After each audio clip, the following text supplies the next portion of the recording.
Assalamualaikum warahmatullahi wabarakatuh. Salam sejahtera untuk kita semua. Terima kasih untuk Bapak Ibu yang sudah meluangkan waktunya di satu momen yang sangat istimewa, karena hari ini bertepatan dengan Hari Kartini, 21 April, harinya para wanita, kaum hawa. Kadin Indonesia menyelenggarakan satu kegiatan yang sangat luar biasa mengapresiasi, yaitu Perempuan UMKM Tangguh. Ini adalah satu hal yang jarang sekali diamini oleh organisasi bahwa perempuan memiliki satu peran yang sangat-sangat besar dalam kemajuan dan ketahanan UMKM. Tidak hanya untuk keluarga sendiri, tapi juga untuk masyarakat, bangsa, dan negara. Sudah hadir di tengah-tengah kita Ketua Umum Kadin Indonesia, Bapak Edi Ganevo. Tanpa berpanjang kata, rasanya tidak afdol, tidak adil kalau teman-teman yang sudah meluangkan waktu tidak mendengar sepatah dua patah kata sambutan dari beliau. Mohon perkenan kepada Ketua Umum Kadin Indonesia, Bapak Edi Ganevo. Baik, terima kasih Mbak. Assalamualaikum warahmatullahi wabarakatuh. Waalaikumsalam warahmatullahi wabarakatuh. Selamat siang, salam sejahtera untuk kita semua. Om Swastiastu, Namo Buddhaya, salam kebajikan. Dan selamat menunaikan ibadah puasa bagi teman-teman yang mengikuti puasa. Yang terhormat Bu Elsa Sarif, Ayunda saya juga, ini ada yang cantik ini. Apa kabar yuk? Juga Pak Teddy dan teman-teman sekalian yang hadir di sini. Mudah-mudahan kita selalu diberi kesehatan oleh Allah SWT ya. Amin ya rabbal alamin. Senang sekali pada hari ini kita berjumpa dalam rangka memperingati Hari Kartini, yaitu 21 April, di mana 21 April ini adalah hari kelahiran dari Raden Ayu Kartini atau Raden Ajeng Kartini. Raden Ajeng Kartini ini terkenal dengan bukunya, yaitu Dari Kegelapan Menuju Cahaya atau Habis Gelap Terbitlah Terang. Sebenarnya buku ini adalah kumpulan dari surat-suratnya yang mana berisikan semangat untuk membela para kaum hawa pada waktu itu. Dan tentunya dengan semangat ini kita berharap UMKM tangguh kita, terutama yang kaum hawa, wanita, dari yang kecil maupun sampai yang mungkin udah dewasa, udah tua, tetap bersemangat dengan apa yang dicerminkan oleh Raden Ajeng Kartini ini. Dan tentunya dengan semangat UMKM tentunya akan membangkitkan perekonomian kita. Senang sekali rasanya kita akan berjumpa dengan para narasumber yang sangat top itu di nasional, juga di Sumsel ini, cukup dikenal kita ini. Oke, kita dengarkan saja. Saya ucapkan selamat memperingati Hari Kartini dan kita ambil semangatnya, dan juga saya ucapkan selamat berpuasa bagi yang mengikuti puasa. Terima kasih. Wabillahi taufiq wal hidayah. Wassalamualaikum warahmatullahi wabarakatuh. Waalaikumsalam warahmatullahi wabarakatuh. Waalaikumsalam warahmatullahi wabarakatuh. Terima kasih banyak Pak Ketua Umum. Itu ingin memberikan surprise tentang gestarnya, tapi ternyata udah dibocorin semuanya oleh Pak Ketua. Nggak apa-apa, karena teman-teman pasti sangat nggak sabar ya mendengar paparan dari para narasumber hari ini. Nah, sebelum itu, saya mohon perkenan, ada keynote speech dari Wakil Ketua Umum Bidang UMKM Kadin Indonesia, Bapak Raden Teddy, adalah seorang yang sangat support terhadap perempuan mandiri, perempuan tangguh, berjuang bersama UMKM Indonesia. Kami mohon perkenan Pak Teddy. Baik, terima kasih Mbak Bandara. Sorry nih Pak Ketum, Bu Elsa, Bu Dimas, Alia. Nih video saya nggak bisa keluar, kendala kayaknya. Lagi di luar kayaknya jaringannya tidak mendukung. Jadi teman-teman UMKM saya minta maaf, video saya nggak bisa keluar karena sudah saya bukakan video saya. Assalamualaikum warahmatullahi wabarakatuh. Selamat siang. Yang terhormat Pak Ketum, Pak Edi Ganevo, Bu Elsa, sehat Bu Elsa Sarif. Nah, ini teman-teman pada nggak pede ini Bu Elsa bukan, udah pakai kerudung. Alhamdulillah, sehat ya Bu Elsa. Bu Nyimas Alia, ini Ketua Wakil Komite Pemberdayaan Perempuan Kadin, Ketua Sri Kandi ya Bu ya, Sri Kandi TP Sriwijaya. Dulu pernah aktif di Kementerian Pemberdayaan Perempuan. Dan juga teman-teman pengurus Kadin Indonesia yang hadir, kawan-kawan UMKM naik kelas seluruh Indonesia. Selamat Hari Kartini, habis gelap terbitlah terang. Dan tentu ini akan menjadi nyata. Pandemi COVID-19 2 tahun, kegelapan bagi pelaku UMKM. Lebih dari 64% pelaku UMKM di Indonesia adalah wanita. Dan ternyata alhamdulillah 2 tahun ini UMKM kita bisa bertahan dan bahkan kita survive. Awal pandemi COVID-19 yang bisa bertahan hanya 18% saja UMKM di Indonesia. Tapi hari ini lebih dari 60% UMKM sudah bangkit. Saya yakin di 2022 ini, insya Allah UMKM Indonesia dengan dominan para wanita yang menjadi pelaku UMKM akan semangat dan bangkit. Saya lihat di sini ada Ibu Endang, Kiomas. Bu Endang ini luar biasa, ya, Kiomas Mebel.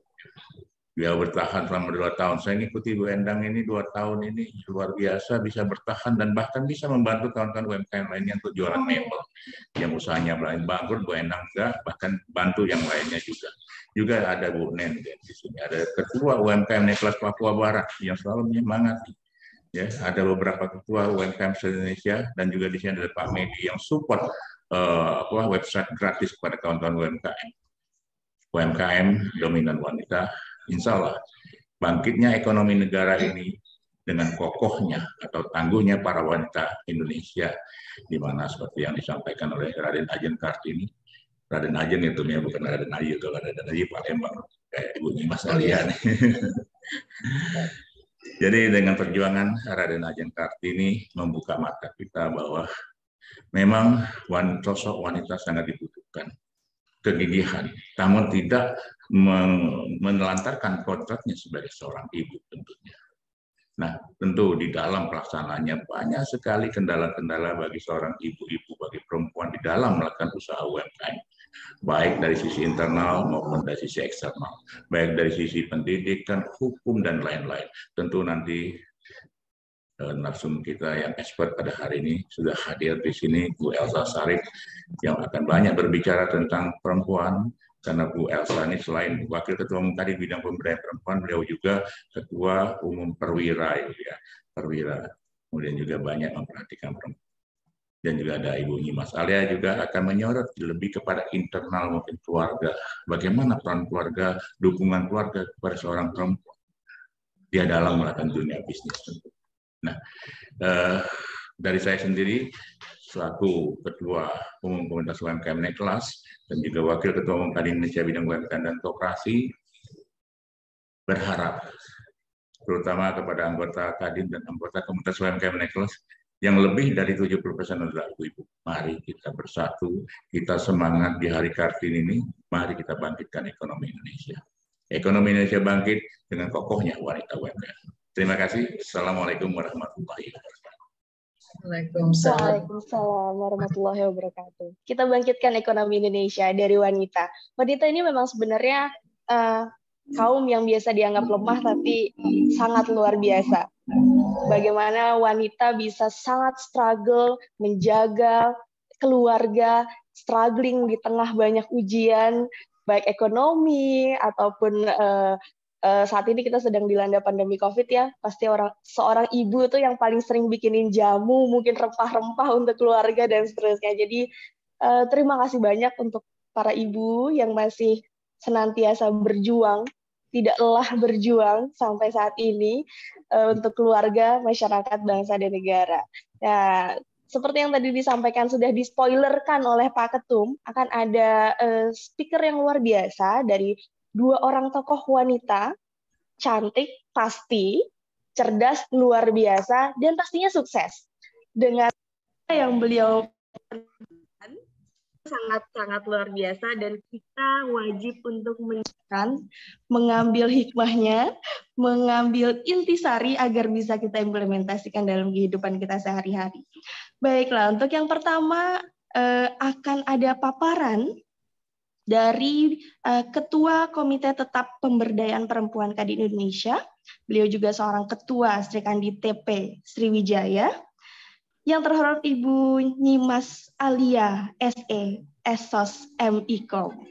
Tanpa berpanjang kata, kami mohon perkenan Ibu untuk memaparkan serangkaian cerita yang luar biasa. Saya sudah sempat dapat cuplikan PPT-nya, tapi saya nggak akan bocorkan di sini karena tidak ada yang lebih tepat untuk memaparkan hal tersebut selain Ibu Nyimas Alia. Kami mohon perkenan Ibu.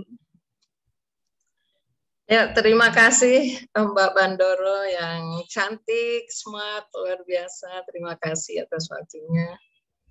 Bismillahirrahmanirrahim. Assalamualaikum warahmatullahi wabarakatuh. Salam, Om Swastiastu, Namo Buddhaya, salam kebajikan, salam sejahtera untuk kita semua. Yang kami hormati dan kita banggakan Bapak Haji Edi Ganepo selaku Ketua Umum Kadin Indonesia. Yang saya hormati Bapak Raden Teddy selaku Wakil Ketua Umum Kadin Indonesia sekaligus sebagai Ketua Komunitas UMKM naik kelas ya. Yang saya hormati juga dan kita banggakan Ibu Dr. Haja Elsa Sarin SHMH. Salam kenal Ibu, izin saya sangat bangga sekali sore ini bisa berdampingan dengan Ibu, sekaligus juga agak grogi ya. Karena ini adalah pakar, apalagi di bidang hukum. Pas benar kalau saya di awal, nanti di ujung paparan saya ada masalah-masalah hukum, kebijakan, regulasi mungkin yang bisa nanti dipertajam oleh Ibu Elsa juga. Kemudian yang saya hormati juga para peserta webinar pada sore hari ini di Indonesia Timur mungkin sudah berbuka puasa kali ya. Ya mudah-mudahan kita yang di bagian barat sambil ngabuburit menikmati Hari Kartini pada hari ini. Yang pertama selamat Hari Kartini bagi perempuan hebat Indonesia, untuk Indonesia maju, dan juga pada bapak-bapak hebat yang hadir pada hari ini adalah tentunya para supporting bagi para Kartini UMKM. Baiklah langsung saja saya akan coba memaparkan untuk kita sharing pada sore hari ini, juga mungkin yang lebih penting nanti kita mendiskusikan karena persoalan perempuan yang berprofesi juga sebagai UMKM, dan juga persoalan perempuan ini sebetulnya kalau kita bahas atau kita diskusikan itu bisa 7 hari 7 malam tidak selesai ya, sangat menarik sekali untuk kita diskusikan. Nah, kita mengapresiasi sekali pada sore hari ini Kadin Indonesia sudah memberikan peluang bagi isu perempuan ya di dalam UMKM. Teman-teman saya banyak menyampaikan apresiasi. Dia bilang, wah ini saya baru kali ini dengar Kadin bicara tentang perempuan. Tapi sayang teman-teman juga pada hari ini banyak yang berkegiatan ya karena Hari Kartini. Mudah-mudahan ada juga yang sudah ikut join di sini. Jadi mereka menyampaikan apresiasi luar biasa kepada Kadin Indonesia yang sangat berspektif kepada isu gender ya, kepada persoalan perempuan. Baik, mohon ditayangkan PPT saya, Mbak Bandoro.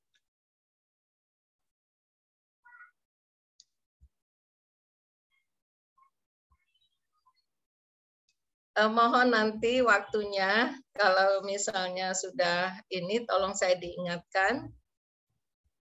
Karena saya juga harus berbagi waktu dengan Ibu Elsa.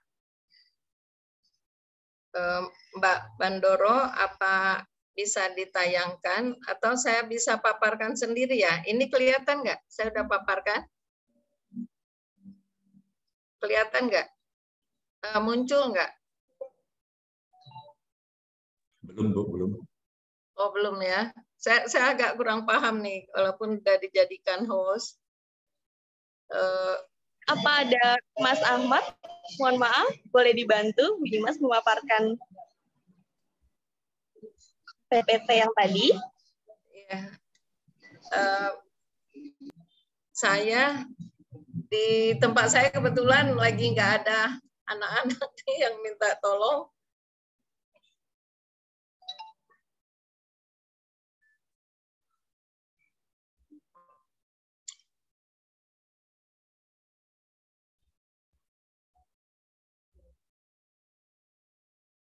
Ini gimana caranya? Share screen kali ya, share screen. Saya bantu ya Bu sebentar. Oh ini ya.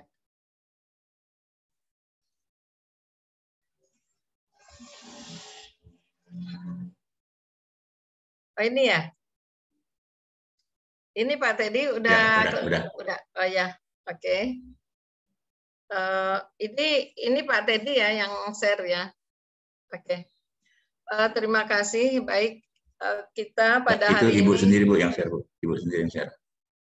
Oh, tapi nanti dia nggak pindah. Oh ya, bisa pindah. Oke. Baik, saya mengambil judul sesuai dengan tema kita pada hari ini, yaitu Kartini UMKM Tangguh. Nah, ini juga sekaligus doa, juga sekaligus harapan visioner kita untuk ke depan bahwa perempuan-perempuan sebagai UMKM sekarang adalah Kartini UMKM Tangguh gitu ya. Karena moto daripada Ibu kita Kartini yaitu habis gelap terbitlah terang. Memang ini adalah merupakan suatu spirit optimisme ya yang dibangun oleh Kartini untuk semua anak dan perempuan Indonesia ya. Karena ungkapan ini maknanya sangat dalam ya. Bahwa habis gelap terbitlah terang itu artinya ilmu adalah cahaya dan kebodohan adalah kegelapan. Nah, oleh karena itu perempuan-perempuan harus selalu dan tidak pernah bosan untuk selalu belajar ya dimanapun berada. Apalagi pada saat ini kita punya HP ya, jadi ilmu itu ada dalam genggaman kita. Tinggal kita memilih mana yang akan kita akses. Nah, kemudian pada saat ini saya juga melihat dari Renstra baik dari pusat maupun daerah itu banyak tema mengenai pemulihan ekonomi ya. Ya, pemulihan ekonomi karena memang ini merupakan dampak yang sangat besar ya dari COVID-19 karena ini menghantam perekonomian kita yang disebabkan oleh pandemik. Nah, untuk pemulihan ekonomi, kebijakan negara melalui pemulihan ekonomi nasional yang tujuannya adalah untuk meningkatkan kemampuan ekonomi para pelaku usaha dalam melakukan bisnisnya, seperti UMKM dan lainnya. Nah, UMKM di sini adalah kunci dari tumbuhnya perekonomian di Indonesia. Jadi pada saat terjadi tahun 1998 ya krisis ekonomi, ternyata yang bertahan itu adalah UMKM ya juga pada saat ini. Bicara tentang UMKM, kita melihat data dari Kementerian Koperasi dan UMKM menunjukkan bahwa UMKM di Indonesia itu sudah mencapai 64,2 juta. Ternyata dari 64,2 juta, itu 64%-nya adalah perempuan. Nah, mungkin ini data terakhir ya. Kalau 64%, berarti hampir 40 juta itu adalah perempuan. Sehingga Menteri Koperasi Pak Teten menyatakan bahwa memberdayakan UMKM itu sebetulnya adalah memberdayakan perempuan. Nah, kita lihat apakah memang saat ini pemberdayaan ini fokus kepada isu perempuan. Memang sekarang kita sudah melihat bahwa isu ini sudah sangat menggeliat ya di persoalan UMKM. Kenapa kita membahas tentang perempuan ya? Saya mencoba menganalisis dari teori SWOT ya, strength, weakness, opportunity, traits. Mulai dari kekuatan dan kelemahan perempuan UMKM, di mana sebagai kekuatan dari perempuan UMKM, bahwa pada tahun 2018 ini data menunjukkan bahwa perempuan yang mengelola UMKM itu mencapai 37 juta orang. Itu tahun 2018. Data terakhir kurang lebih 64%, berarti 40 juta. Artinya ada peningkatan, betul yang disampaikan oleh Pak Teddy tadi. Kemudian 37 juta orang ini membuktikan bahwa perempuan itu mampu ya dalam sektor bisnis menengah ini.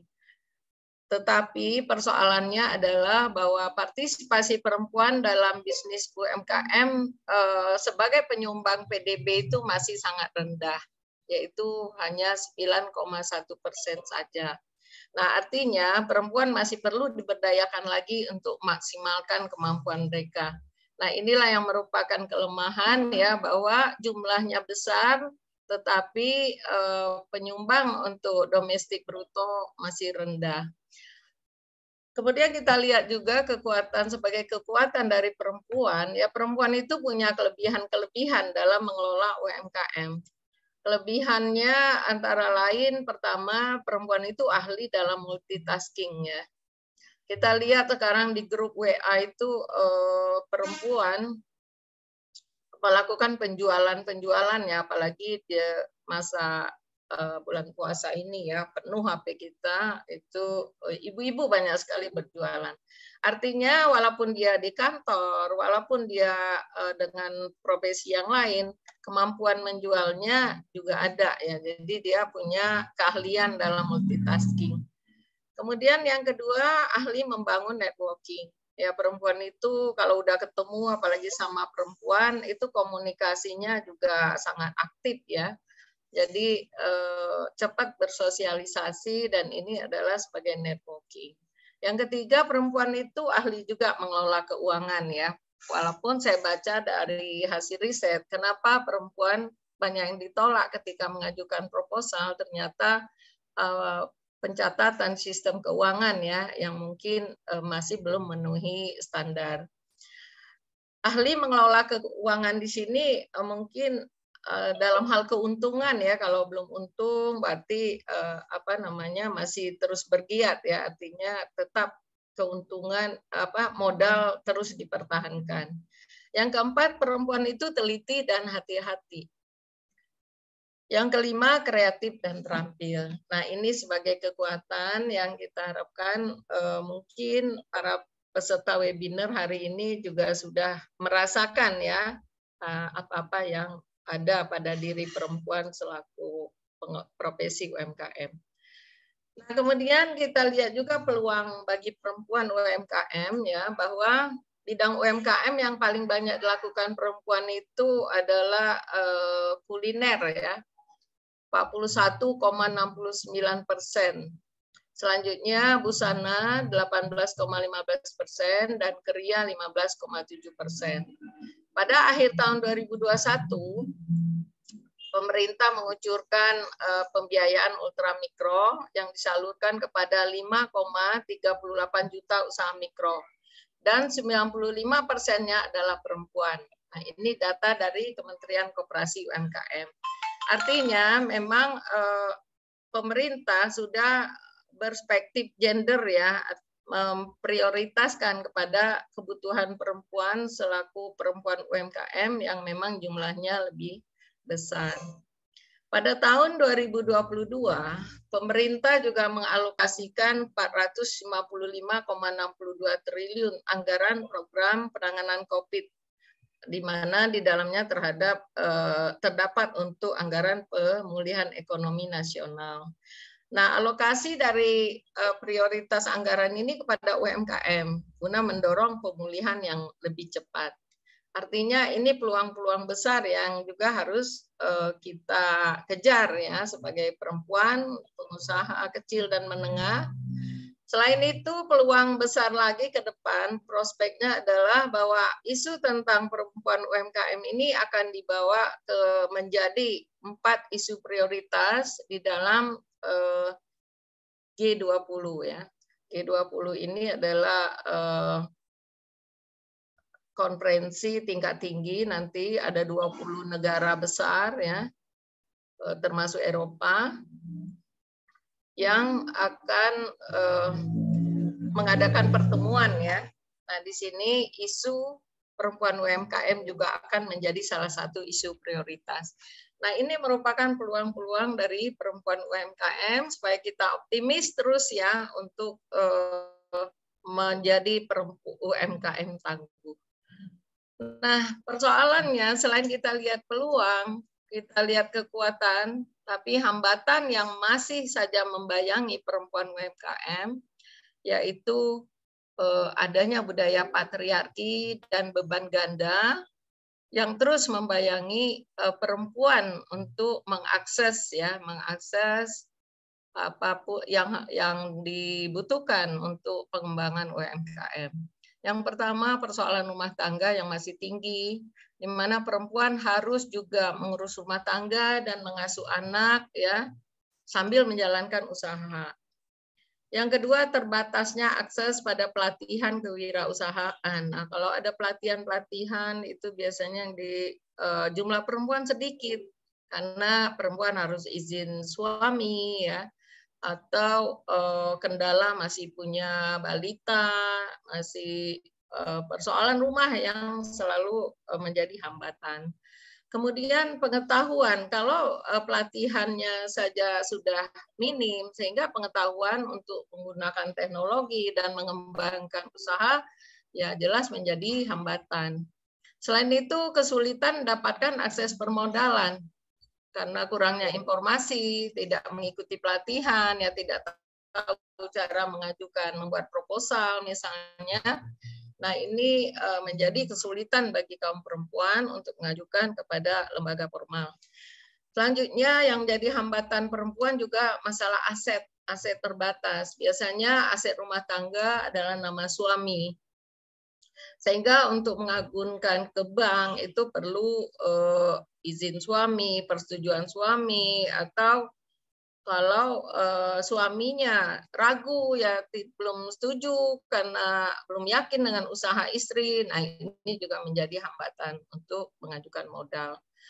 Selanjutnya perempuan juga sering tidak memiliki kemandirian. Jadi ketika apapun harus minta persetujuan suami. Jadi kadangkala pengambil keputusan itu bukan perempuan UMKM itu sendiri.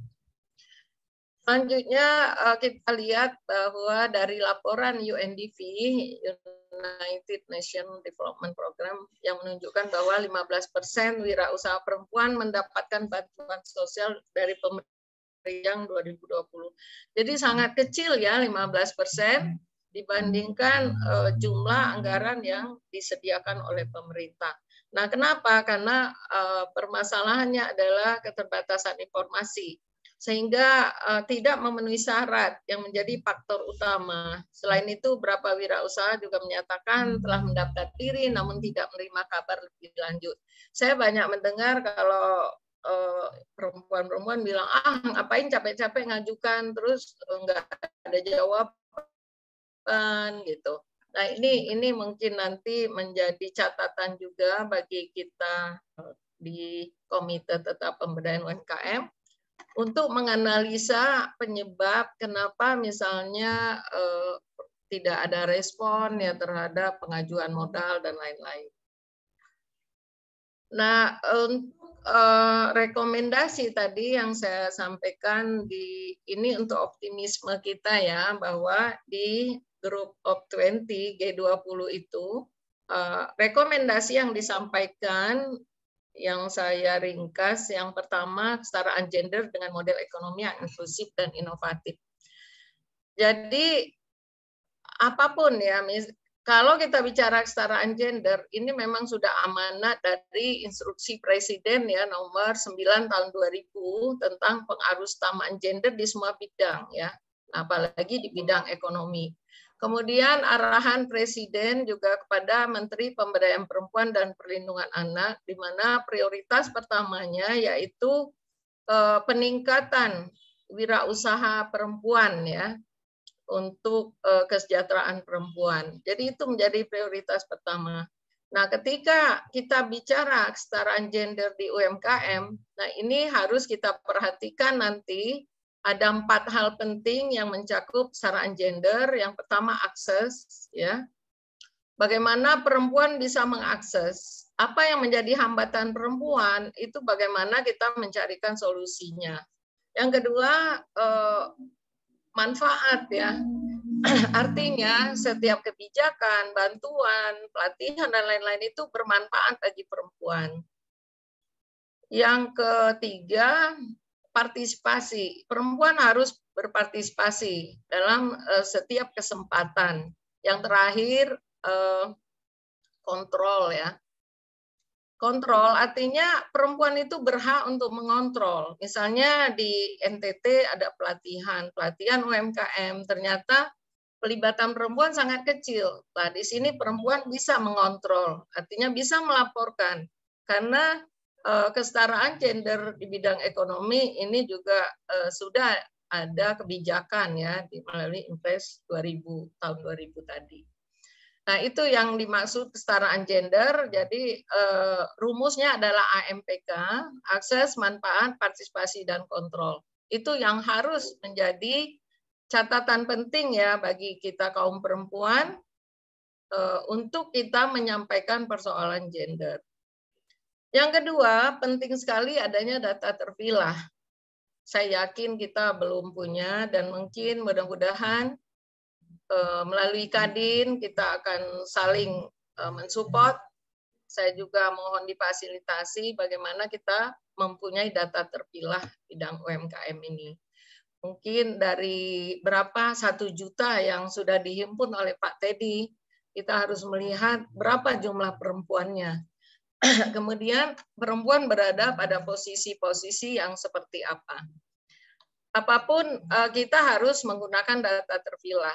Misalnya setiap pelatihan kita melihat keterwakilan perempuan berapa persen. Kalau tadi jumlah perempuan 64%, berarti sekitar 60% jumlah peserta adalah perempuan. Demikian juga dengan fasilitas-fasilitas bantuan, peluang-peluang ekspor, dan lain-lain. Yang ketiga, memastikan keterwakilan perempuan yang setara di semua tingkat pengambilan keputusan. Jadi itu yang harus dipahami masing-masing ketua Kadin di daerah, keterwakilan perempuan. Jadi kalau saya bilang kalau nggak ada perempuan nggak gaul, artinya belum bisa diperhitungkan, belum bisa diapresiasi tanpa ada keterwakilan perempuan. Yang keempat, ya. Lagi, Bunda? Oh iya. Ya, mungkin yang selanjutnya ini bisa dibaca, ya, makanya saya tulis lebih agak panjang supaya nanti dibaca. Yang selanjutnya yang sangat penting juga pemberdayaan perempuan. Pemberdayaan perempuan itu kenapa? Kenapa kita sampai hari ini masih bicara perempuan?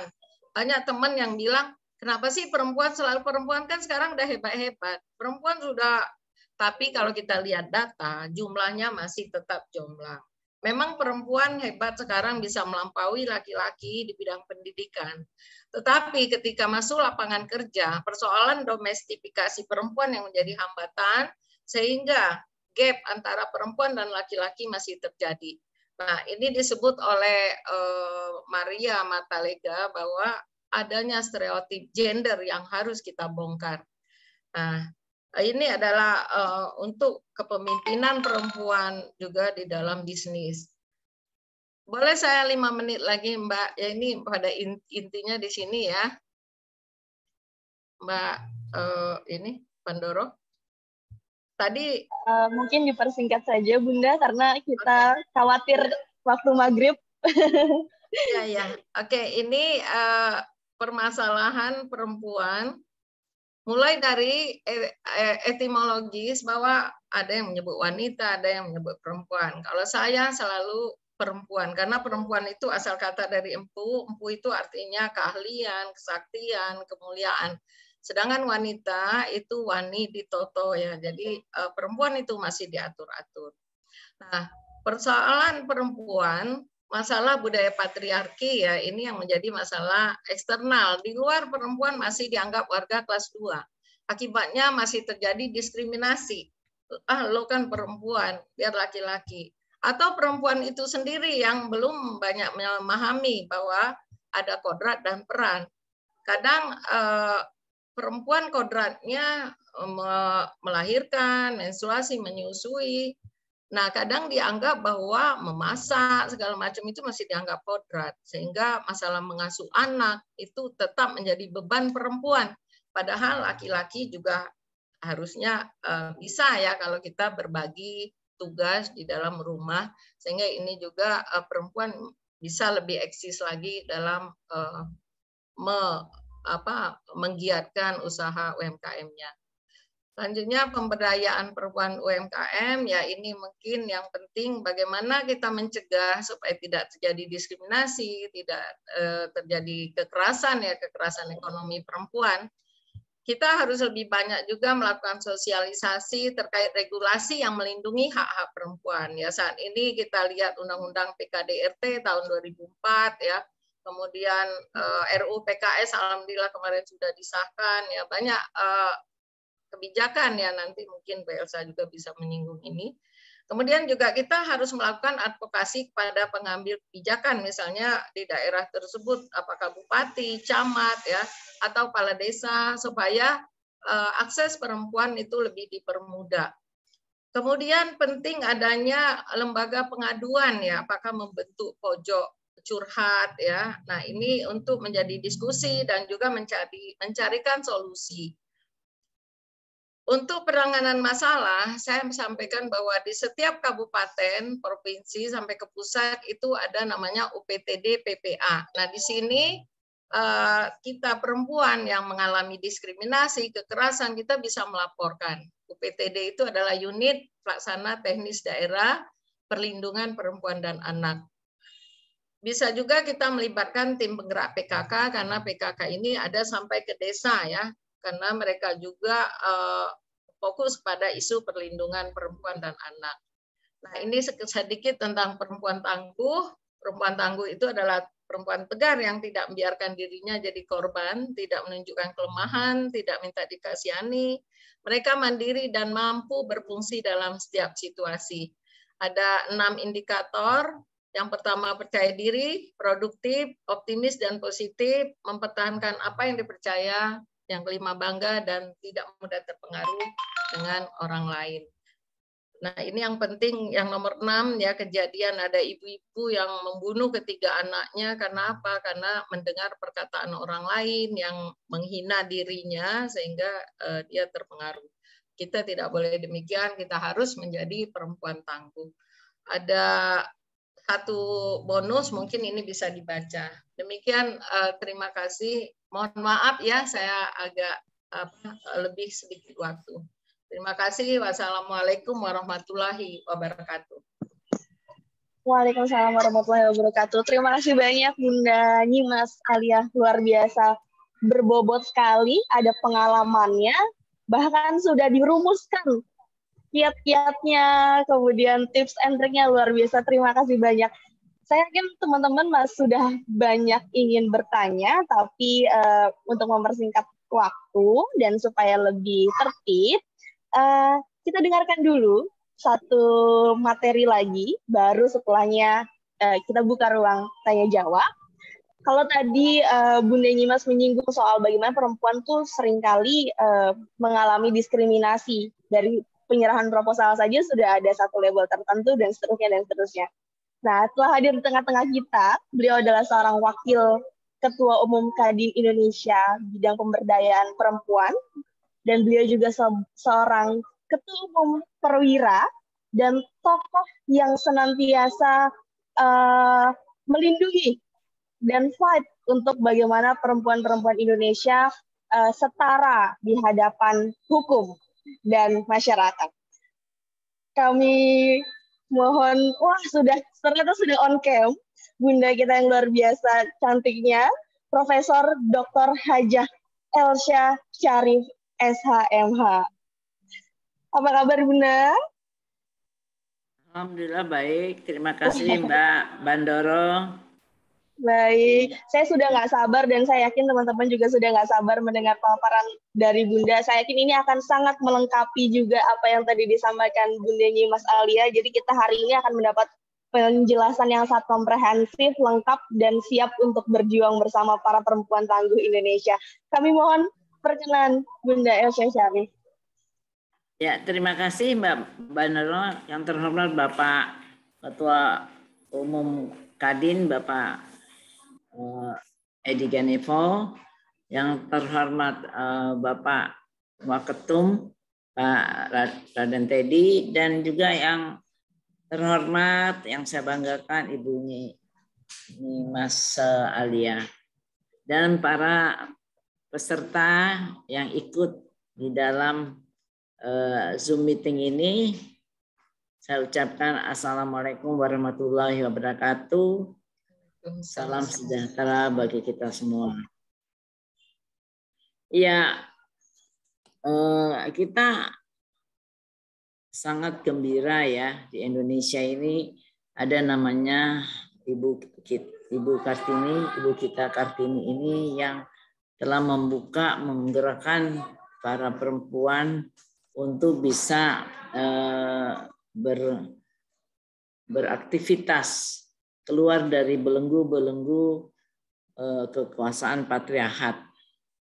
Dan kita nggak perlu, dulu pun juga kita lihat perjuangan-perjuangan dari perempuan-perempuan Indonesia, yaitu pejuang-pejuang Cut Mutia, Cut Nyadin, dan kemudian juga dari Ibu Dewi Sartika, dan banyak lagi, Martia Tiahahu dari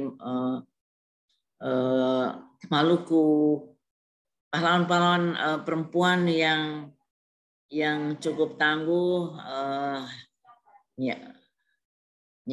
di Jalan Kuningan tuh Ibu Aher Rasuna Said, dan banyak sekali perempuan-perempuan ini menonjol ya.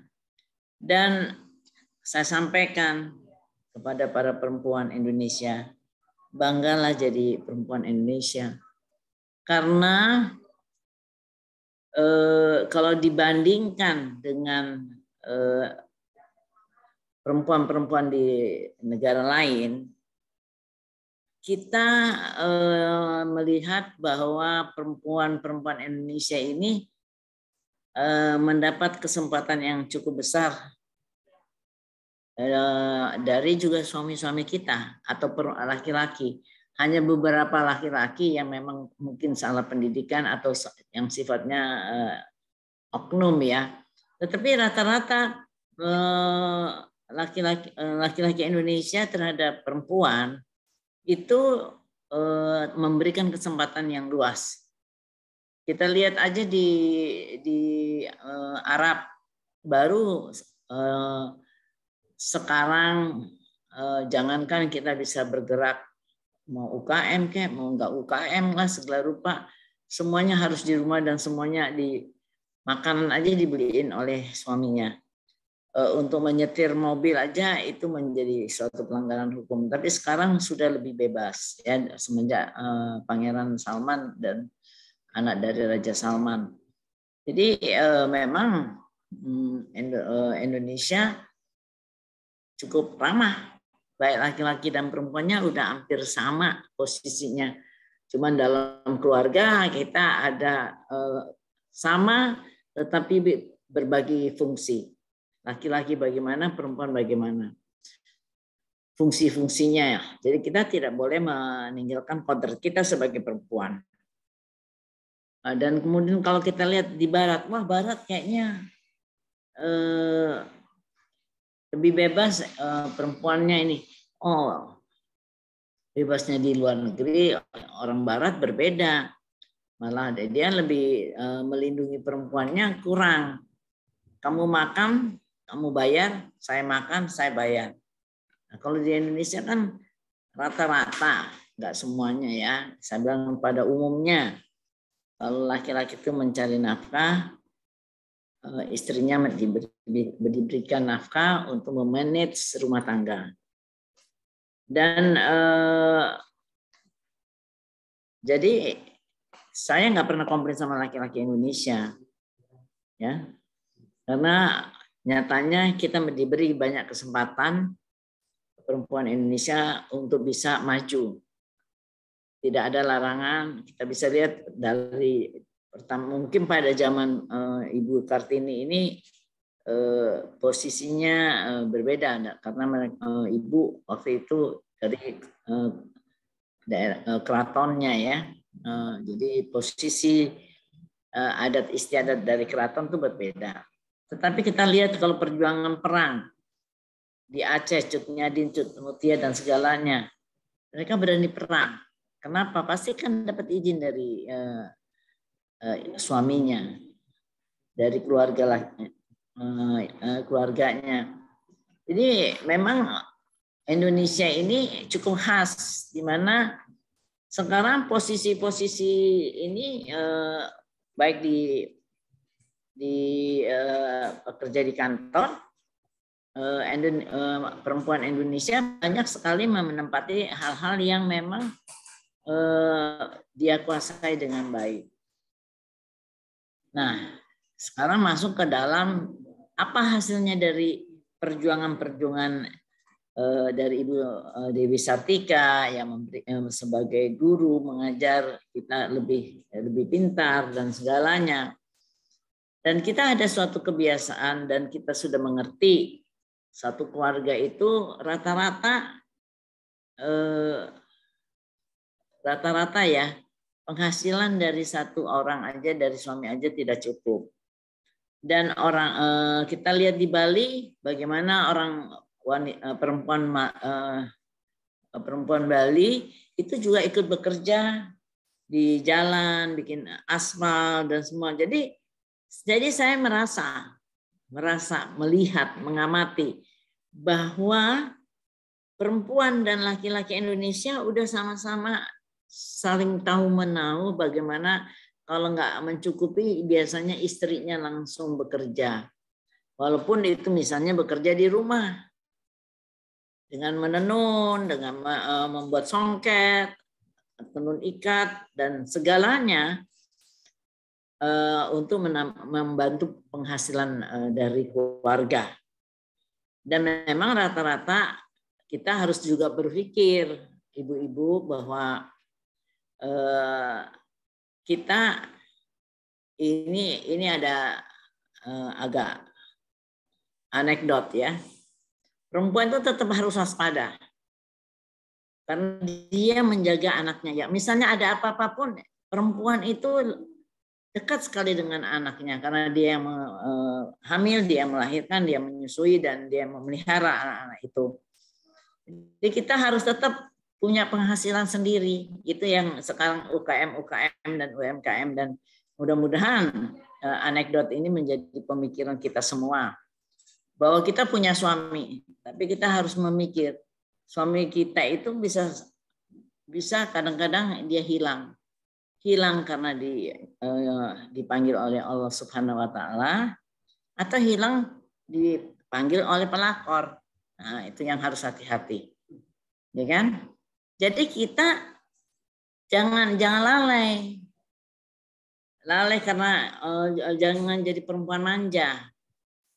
Ya, jaga anak, oke. Pekerjaan kadang kalau kita nggak bisa kerja di kantor, ya kita jangan turunkan beban dari pemerintah, yaitu jangan selalu membebankan pemerintah untuk membayar gaji.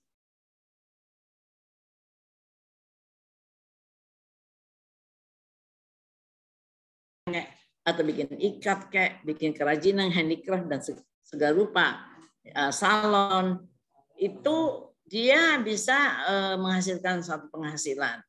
Keuntungannya apa? Ya memang yang tadi saya ceritain, harus hati-hati. Perempuan itu harus punya uang, bisa mandiri, dan punya harga diri.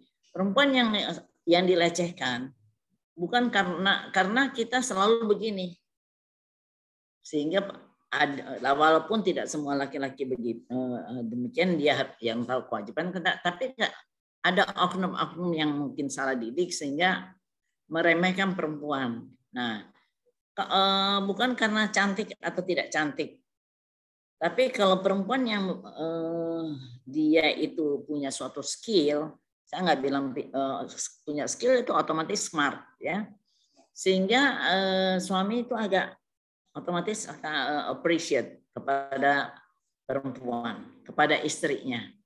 Kalau tiap kali minta duit sambil marah, sambil cemberut, dan segala rupa, mungkin kurang akhirnya itulah dia lari ke tempat lain.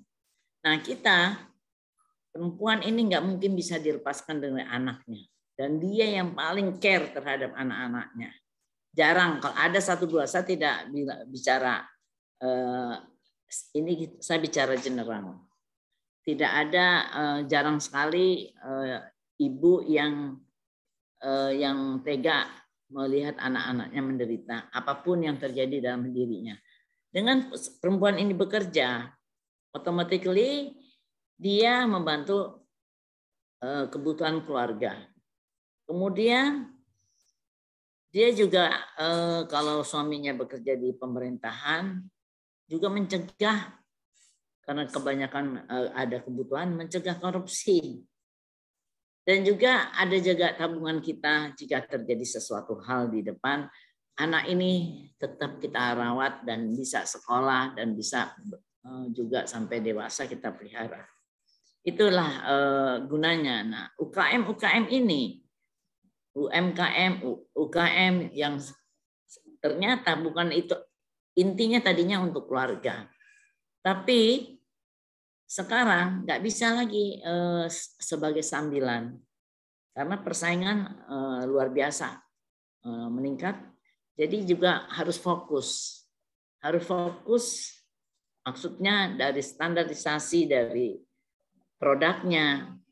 Kalau bikin satu, produknya bagus, dipesan 100 langsung kocar-kacir. Itu yang tidak profesional. Walaupun ini UKM maupun UMKM, tapi sekarang dituntut untuk profesional. Kenapa? Karena nanti tentunya UKM ini akan menjadi suatu fondasi perekonomian yang kuat bagi suatu negara. Bukan lagi keluarga, tetapi nanti negara juga kuat. Untuk itu kita harus perlu kurasi, kita harus tahu melakukan manajemen terhadap produksi, bagaimana packagingnya, itu harus kita kuasai semuanya. Jadi awalnya membantu suami, membantu keluarga, tapi kemudian kita harus benar-benar profesional. Kita sebagai contoh aja, sebagai Ibu Muriati Sudibyo, ibu itu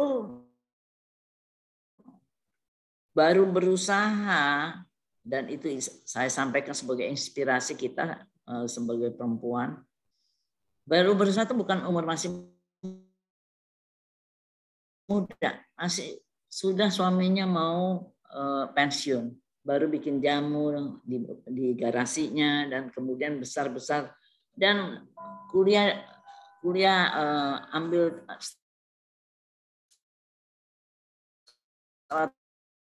dokter aja umurnya yang tertua di Universitas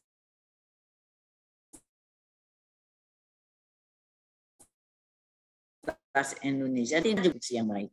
Apalagi saya waktu ke Bali itu saya mendengar dari pemerintah Bali bahwa Dior itu menggunakan endek ya untuk tas dan semuanya, dan akhirnya pemerintah ini lakukan negosiasi. Jadi endeknya bukan pakai bentuk kayak animasi atau bentuknya dalam dari bukan asli ya, tapi percetakan. Tetapi sekarang kita sudah menawarkan endek itu benar-benar asli dari Bali. Nah, itu ada kerjasama. Nah, tentunya dengan ada terbukanya pasar seperti ini, perempuan Indonesia ya jangan setengah-setengah sebagai UKM dan UMKM. Dan ya alhamdulillah saya memang orang hukum, sehingga saya membantu perjanjian-perjanjian, dan saya juga membantu perempuan-perempuan yang ada hal-hal khusus yang teraniaya, misalnya dalam KDRT dalam rumah tangga.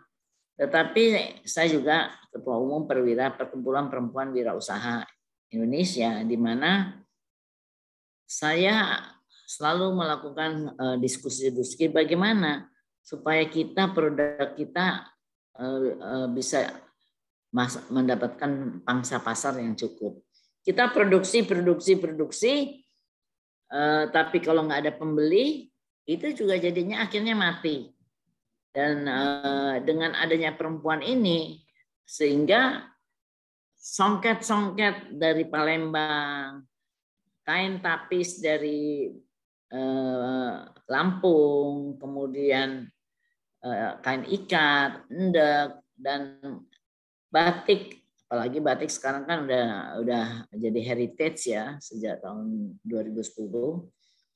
Jadi kita produk-produk kita yang baru dari Banten dan yang lain-lain itu bisa kita kembangkan, dan itu bisa kita kembangkan di rumah bagi ibu-ibu yang masih punya anak kecil dan segala rupa.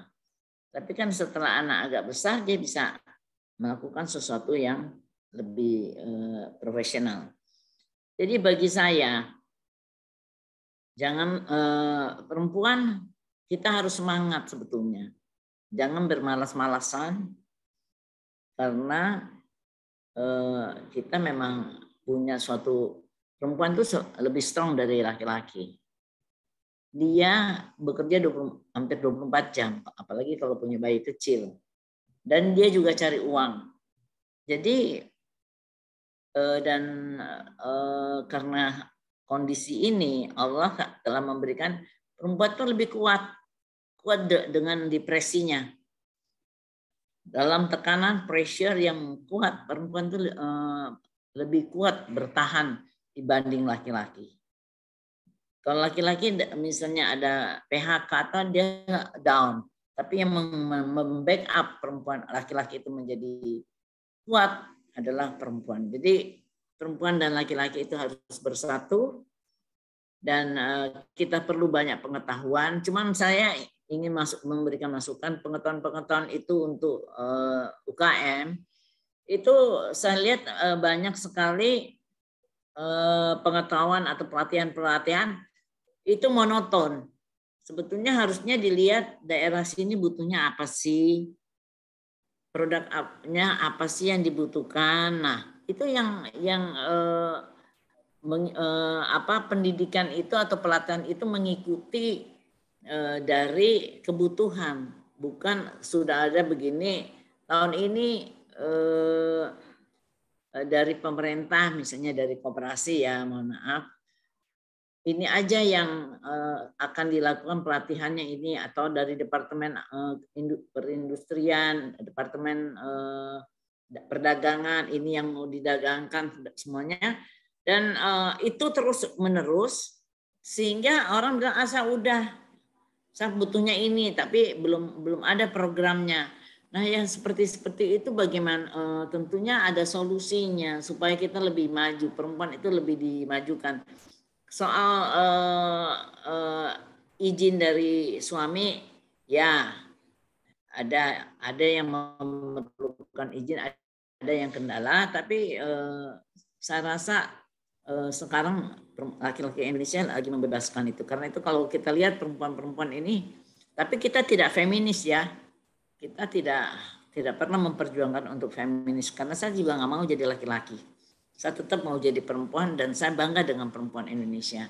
Karena itu saya minta bagaimana sih care-nya pemerintah terhadap perempuan-perempuan ini untuk maju dalam UKM dan UMKM. Penting, dan saya terima kasih adanya Kadin dari Pak Edi Ganevo yang peduli dan care terhadap UKM, dan selalu mengatakan UKM untuk naik kelas. Ya, kita harapkan demikian, kita bisa ekspor, kita bisa kurasi untuk supaya produk-produk kita bisa maju. Dan alhamdulillah saya perwira ini saat ini saya kebetulan ada klien saya yang teman dekat lah, yaitu yang di Rut PT MAP yang memiliki Sogo, Starbucks maupun Zara, Pullover, and Zara atau Max Spencer. Saya minta untuk bisa menjadi penasehat dari perwira supaya UKM kita lebih maju.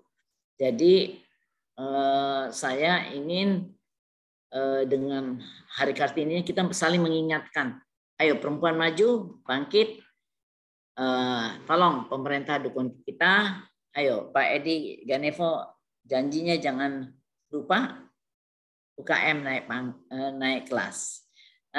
Jadi mudah-mudahan apa yang saya sampaikan bisa memberi semangat dan inspirasi bagi perempuan-perempuan untuk bisa mendapatkan penghasilan dengan cara tidak meninggalkan kodratnya sebagai perempuan. Saya bisa sampaikan demikian. Mohon maaf jika ada yang kekurangan. Saya juga nggak bisa tanya jawab karena saya akan menjadi pembicara di tempat lain. Terima kasih. Wassalamualaikum warahmatullahi wabarakatuh. Waalaikumsalam warahmatullahi wabarakatuh. Terima kasih banyak Bunda Elsa Syarif SHMH. Luar biasa. Jadi UMKM kita tuh pertama harus naik pangkat, naik kelas, dan akhirnya naik daun ya Bunda ya. Jadi semuanya memang connect dan sesuai dengan step-stepnya. Mohon maaf sebelumnya saya tidak open cam karena sepertinya sinyalnya agak trouble. Saya khawatir terkendala kalau open cam. Baik, Bapak Ibu, kita buka sesi tanya jawab untuk 3 penanya saja. Dan karena kita juga sudah mau beranjak maghrib nih sebentar lagi, jadi hanya 3 penanya saja. Silakan silakan raise hand. Oh, sudah ada Ibu Endang Winarni, silakan Ibu. Saya mohon untuk singkat saja Ibu ya, langsung pada pertanyaannya saja.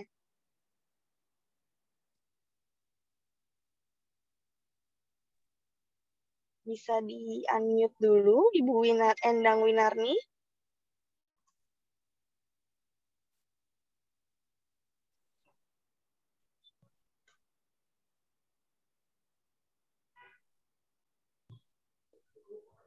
Assalamualaikum warahmatullahi wabarakatuh.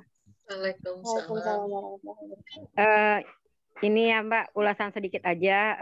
Saya ikut di Kadin Indonesia ini udah hampir 3 tahun ya. Alhamdulillah, terima kasih Kadin Indonesia, Pak Edi Ganevo, Pak Teddy, karena memang saya jujur, saya berangkat dan sukses karena saya bergabung dengan Kadin Indonesia, sering ikut Zoom ini ya.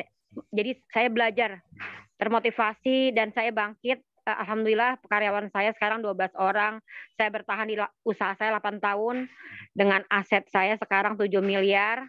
Dan sekarang saya tiap tahunnya itu meningkat ya Mbak. Jadi intinya saya ini walaupun COVID ini saya tiap tahunnya alhamdulillah saya mengalami peningkatan. Nah, memotivasi aja sedikit Mbak untuk UMKM, terutama Kartini UMKM Indonesia ini ya. Ayo bangkit, terus semangat, terus belajar di Kadin Indonesia ini dengan ikut Zoom ikut terus, dan sambil belajar menggali potensi daripada kekurangan-kekurangan kita di dalam di mana kita tidak mengetahui usaha yang akan meningkatkan kita terhadap perbaikan usaha dan kesalahan-kesalahan kita yang kita lakukan. Saya hanya mau dari penjelasan Bu Elsa tadi ya, bahwa kita harus buat produk yang sesuai kebutuhan daripada wilayah. Sekarang itu tidak berlaku lagi ya kalau saya mau usul, karena apa? Sekarang ini kita setelah berdagang online ini, apapun yang kita buat, produk kita apapun, sekecil apapun, bentuknya apapun, itu laku Mbak. Jadi nggak perlu harus mengikuti misalnya kebutuhan Bogor ini apa, nggak perlu. Karena apa? Kita bisa jual sampai ke luar negeri barang kita ini dengan menjualan online. Itu aja Mbak. Makasih yang saya mau ulas Mbak. Oh baik, ini bertukar cerita ya Ibu Endang Winarni ya. Mungkin ada lagi yang ingin bertanya? Saya persilahkan untuk raise hand.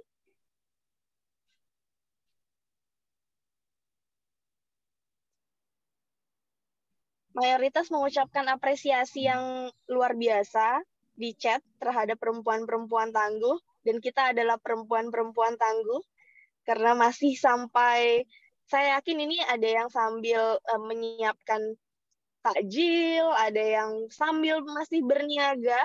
Saya baca di kolom chat ada yang dalam upaya bazar. Luar biasa sekali. Bapak Ibu mungkin ada yang ingin ditanyakan atau berbagi?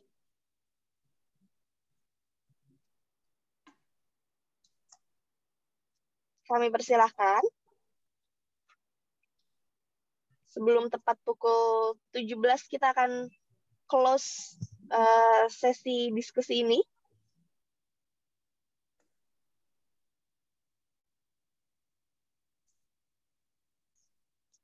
Wah, rupanya masih perempuan-perempuan tangguh kita masih memikirkan, Bunda Nyimas. Kira-kira apa sih yang perlu kita siapkan, perlu kita tempuh sebagai langkah awal? Karena saya yakin di antara teman-teman yang mengikuti kegiatan hari ini tidak semuanya sudah ada di tahap Bu Endang yang sudah punya omset luar biasa sampai miliaran, tapi juga masih banyak juga yang berusaha tumbuh, mencari bentuk dari bisnis yang mereka rancang, dan seterusnya, dan seterusnya. Saya lihat di sini ada yang bisnisnya kacang kriuk, ada, wah tadi saya lihat ada Bunda Evi juga ya. Dari perempuan Kadin Indonesia, luar biasa. Mungkin ada tanggapan dari Bunda Nyimas dari statement terhadap Bu Endang tadi? Oke. Ya, sayang sekali ya waktunya masih tersisa, tapi ya mungkin kurang strategis karena ini terutama Indonesia Timur pasti sudah menjelang berbuka. Tapi ya saya pertama mau merespon dari Bu Endang, ini mengapresiasi ya bahwa dalam 3 tahun beliau sukses ya dengan aset yang sekarang bukannya kecil ya, bukannya jumlah yang kecil, 7 miliar. Nah, pertanyaan saya, sukses seorang perempuan itu pasti sukses di dalam rumah tangganya. Pasti beliau sudah berhasil memanage sebagaimana komunikasi dengan suami, dengan anak-anak ya, sehingga atau memang suaminya juga mensupport ya usaha yang dilakukan oleh Ibu Endang. Nah, yang menjadi persoalan masih banyak sekali perempuan yang mungkin itu jumlahnya kecil ya kalau kita lihat data tadi, karena penyumbang PDB perempuan itu masih 15% ya dibanding jumlah perempuan UMKM yang hampir 40 juta atau 64%. Yang itu yang saya sampaikan, persoalan domestik, persoalan di dalam rumah ini masih menjadi kendala, masih membayangi perempuan. Kalau Bu Elsa tadi menyatakan bahwa ya alhamdulillah di Indonesia memang kita perjuangan partisipasi perempuan itu terus ya dibanding di negara Timur Tengah misalnya. Tapi sampai hari ini perempuan masih terus berjuang, tidak pernah berhenti karena budaya patriarki itu masih saja terjadi ya. Memang kalau tadi bapak-bapak bilang di sini kaum laki-laki sangat demokrasi ya. Saya yakin yang ada di Zoom ini bapak-bapaknya adalah yang sangat mensupport perempuan ya dalam pengambilan putusan dan lain-lain. Tapi kalau kita lihat data, kasus kekerasan perempuan, terlebih lagi pada masa pandemi COVID ini, itu meningkat tajam sekali. Tahun 2021, itu kita bisa buka lihat di Komnas Perempuan ya. Data Komnas Perempuan, data Simponi Kementerian Pemberdayaan Perempuan, itu ada 338.496 kasus kekerasan berbasis gender terhadap perempuan yang terinventarisir sepanjang tahun 2021. Jadi ini peningkatannya sangat tinggi ya dibanding tahun-tahun sebelumnya. Belum lagi kekerasan terhadap anak. Jadi persoalannya ya kecemburuan masih saja terjadi, apalagi yang melaksanakan UMKM ini ibu-ibu yang masih muda, masih cantik, dan bertemu pembeli mungkin juga bukan sejenis ya, misalnya kaum laki-laki dan lain-lain. Ini yang menjadi potensi-potensi KDRT. Nah, justru itu yang tadi yang yang menjadi prioritas juga dalam isu G20 untuk membongkar stereotip terhadap perempuan dan juga persoalan gender ya. Kalau tadi Bu Elsa menyatakan bahwa perempuan memang tetap dengan kodratnya karena itu memang tidak bisa dipertukarkan. Melahirkan, menyusui, menstruasi, hamil itu memang jadi kodrat perempuan. Tapi yang menjadi persoalan ketika kodrat ini dianggap itu ketika peran dianggap kodrat. Misalnya perempuan itu harus di rumah memasak, mengurus suami, melayani suami, itu masih dianggap kodrat karena budaya patriarki tadi. Padahal itu adalah peran. Peran itu bisa dipertukarkan.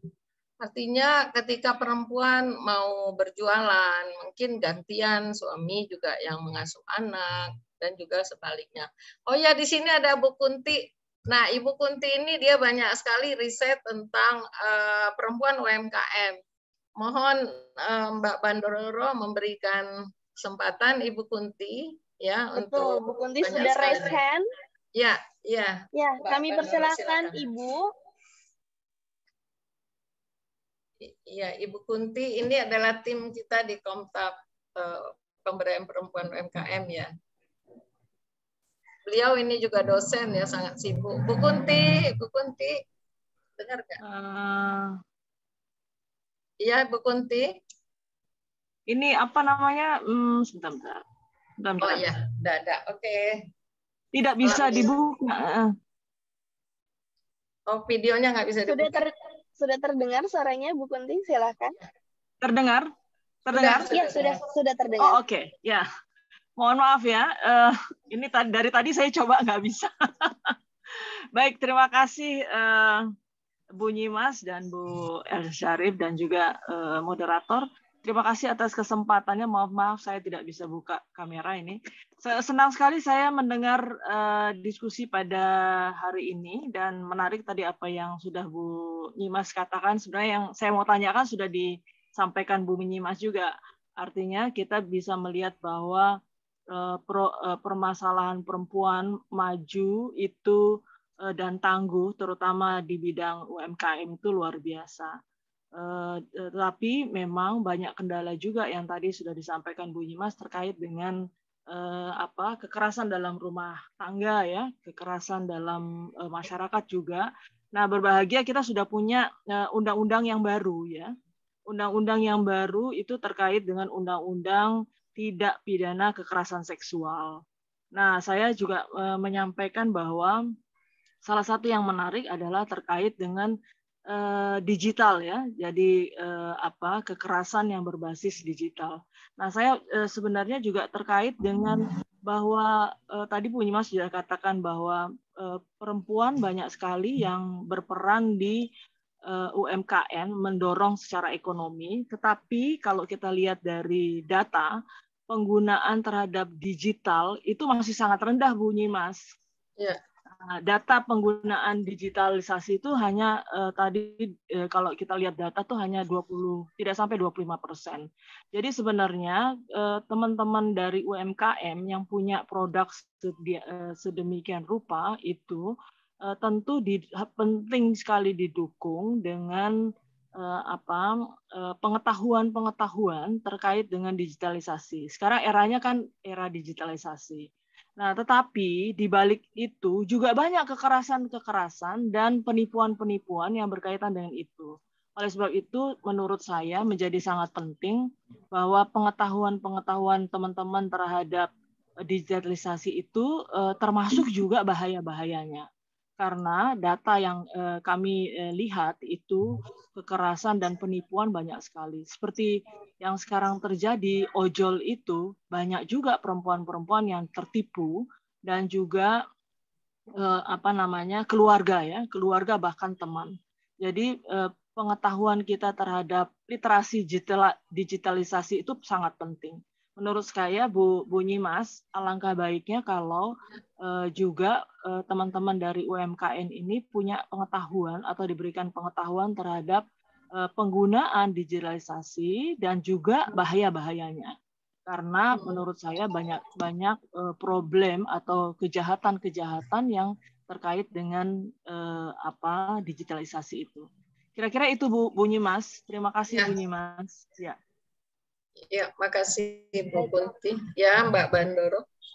Terima kasih banyak Bu Kunti atas sharingnya. Dan hari ini luar biasa, ternyata saya baru terbuka kembali pemahamannya soal bagaimana perempuan. Selama ini saya sebagai pengusaha juga, perempuan yang struggling luar biasa di era COVID dengan up and down-nya. Ujian juga dari segi finansial, dari segi jaringan, dan seterusnya. Ternyata tidak perlu jauh-jauh mencari di Kadin Indonesia banyak tokoh-tokoh hebat yang sudah ilmunya ini sudah matang gitu, udah komplit, sudah sari-sarinya gitu. Kita tinggal mengaplikasikan sesuai dengan bidang kita masing-masing. Mungkin ada closing statement dari Bu Nyimas dan Pak Raden Teddy, mungkin sedikit saja sebelum kita tutup. Ya.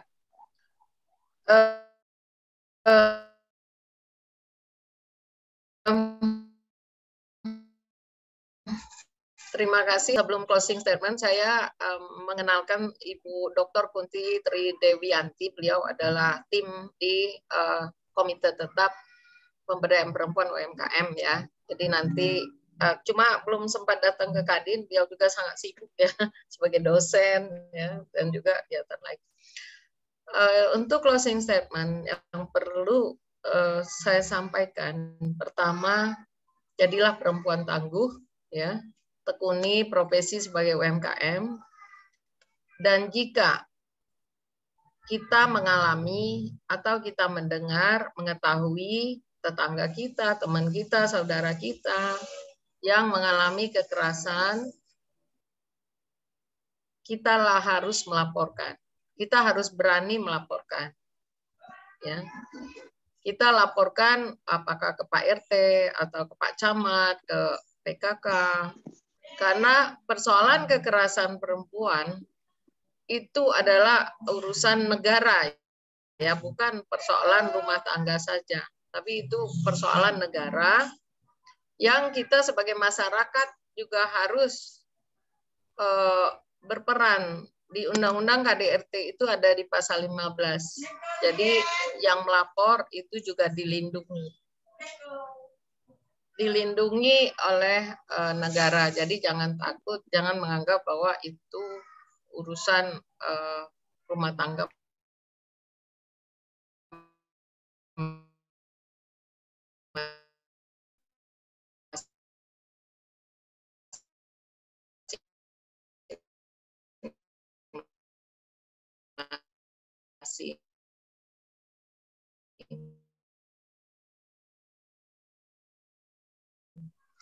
Lapor. Mereka tidak melapor karena tidak tahu lapor kemana. Kemudian menganggap bahwa ini nasib, menyerah kepada takdir. Ya, ini nasib saya mengalami kekerasan dalam rumah tangga dan lain-lain. Nah, kenapa angka kematian ibu juga masih cukup tinggi ya? Kalau tadi disampaikan bahwa perempuan itu punya kekuatan. Memang sering kita dengar dalam ceramah perempuan lebih kuat, tapi angka kematian ibu masih tinggi. Nah, persoalan double burden perempuan ini yang juga harus menjadi perhatian. Perempuan yang berperan ganda itu bebannya juga lebih berat. Satu sisi harus menyelesaikan masalah rumah tangga. Makanya inilah yang kita harus berbagi. inilah yang harus kita carikan solusi supaya perempuan itu setara. Ini yang kita perjuangkan untuk kesetaraan gender. Ya, bukan berarti perempuan yang berperan ganda harus dengan beban yang berlipat-lipat ganda. Nah, itu yang juga menjadi fokus kita. Semoga ini juga menjadi diskusi-diskusi selanjutnya, baik bagi perempuan UMKM untuk juga mendiskusikan jika ada persoalan-persoalan yang menjadi hambatan untuk mengembangkan UMKM. Hal ini pasti terjadi. Bu Dewi Kunti pasti punya banyak riset tentang ini, ya. Dan kita belum punya, untuk UMKM belum punya misalnya pojok-pojok yang kita harapkan tadi, pojok curhat misalnya. Semua masih menyimpan sendiri-sendiri. Nah, itu. Jadi pada Hari Kartini ini kita harapkan perempuan-perempuan Indonesia maju, terus mengembangkan diri, ya, terus mengikuti perkembangan ilmu, apalagi di era digital, jangan sampai jadi korban ojol, kata Ibu Dewi Kunti tadi. Sehingga perempuan lebih sejahtera, lebih berdaya, perempuan jika perempuan berdaya, anak terlindung. Dari saya, terima kasih. Lebih kurangnya mohon maaf. Wabillahi taufiq wal hidayah. Wassalamualaikum warahmatullahi wabarakatuh. Selamat berbuka puasa. Waalaikumsalam warahmatullahi wabarakatuh. Terima kasih banyak Ibu Nyimas Alia. Kalau ditanya bingung tempatnya di mana, Kadin Indonesia sudah punya tempatnya di bidang pemberdayaan perempuan. Komite tetap bidang pemberdayaan perempuan, ada Bu Nyimas di situ, ada Bunda Elsa Syarif di situ, ada Ibu Kunti, dan tentunya banyak lagi tokoh-tokoh wanita luar biasa yang siap berdiskusi, berbagi, dan menambah kekuatan, saling menguatkan gitu. Terima kasih banyak Bapak Ibu yang masih stay di link Zoom sampai saat ini. Luar biasa loh, masih 67 orang. Walaupun sebentar lagi kita mau di satu wilayah tertentu sudah ada yang berbuka puasa pada sore hari. Terima kasih banyak Bapak Ibu, terima kasih banyak Pak Ketua Umum Kadin Indonesia Bapak Edi Ganevo, Wakil Ketua Umum Bidang UMKM dan Koperasi Bapak Raden Ledi, para narasumber Profesor Dr. Elsa Syarif dan Bunda Nyimas Alia SEMIKOM, luar biasa. Terima kasih banyak. Saya akhiri, wabillahi taufiq wal hidayah. Wassalamualaikum warahmatullahi wabarakatuh. Waalaikumsalam warahmatullahi wabarakatuh. Sampai ketemu.